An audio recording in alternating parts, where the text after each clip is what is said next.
بسم اللہ الرحمن الرحیم۔ شروع اللہ کے نام سے جو بڑا مہربان نہایت رحم کرنے والا ہے۔ ناظرین، کشمش اور دھنیا ایک ایک تولہ لے کر انہیں پیس لیں، پھر پانی میں پیس کر یکجان کر لیں۔ اس کے پینے سے پتی اچھلنے سے ہونے والی قے میں افاقہ ہوتا ہے۔ گرم پانی کے ساتھ سونڈ پھانکنے سے یا سونڈ کا جوشاندہ بنا کر اس میں 1 تولے کے برابر ارنڈی کا تیل ملا کر پینے سے مروڑ میں افاقہ ہوتا ہے۔ لیموں کو کاٹ کر اس پر شکر چھڑکیں، اسے چوسنے سے بدہضمی سے ہونے والی قے بند ہو جاتی ہے۔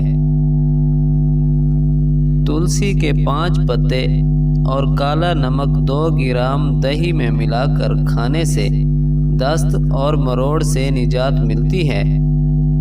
سونف اور شکر مساوی مقدار میں لے کر اس کا چورن صبح شام لینے سے چکر آنا بند ہو جاتے ہیں۔ میتھی اور سویا برابر مقدار میں لے کر دونوں کو سینک لیں، پھر انہیں تھوڑا سا کھانڈ لیں۔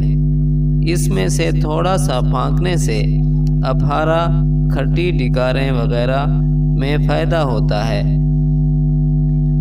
کھجور کے 5 دانے گھی میں سینک کر چاول کے ساتھ کھانے سے اور آدھا گھنٹہ نیند لینے سے ضعف دور ہو جاتا ہے۔ سفید پیاز خالص گھی میں سینک کر کھانے سے جسمانی کمزوری، پھیپھڑوں کی کمزوری، دھات کی کمزوری وغیرہ سے نجات ملتی ہے۔ موسمی کا رس پینے سے جسمانی کمزوری دور ہوتی ہے۔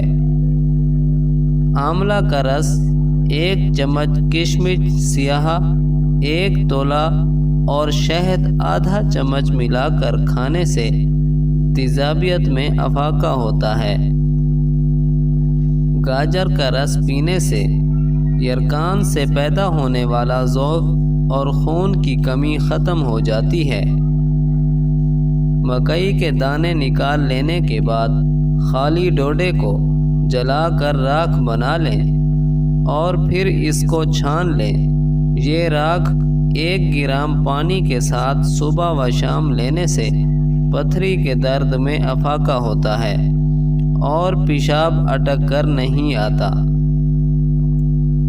ناریل کے پانی میں لیموں کا رس ملا کر روزانہ صبح و شام پینے سے پتھری ختم ہو جاتی ہے۔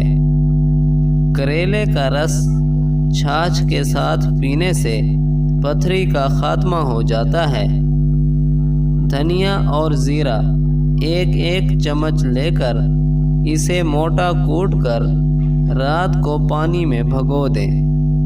صبح مسل کر اور چھان کر اس میں شکر ملائیں۔